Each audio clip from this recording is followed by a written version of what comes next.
Kakadismaya itong ICI na 'to, itong Independent Commission for Infrastructure. Ha? Inaasahan sana ito ng mamamayan, grabe ang expectation dito.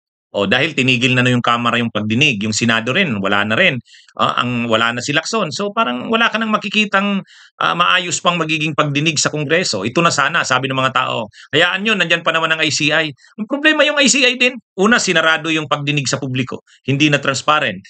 Pangalawa, sabi pa nung bagong si Azurin, yung bagong special advisor, may kakasuhan na daw.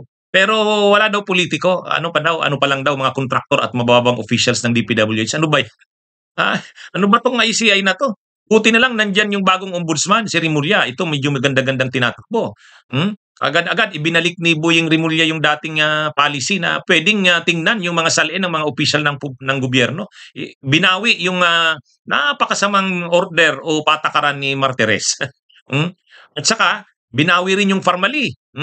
Pag-aaralan, posibleng ikaso uli, isama na sila Duterte at Bongo at hindi na lang graft, plunder. Ayun, mabuti naman. Buti na lang, nandiyan ang ombudsman na bago. Si Rimulya, nababawi itong itong frustration ng mga tao, nakakadismaya itong ICI.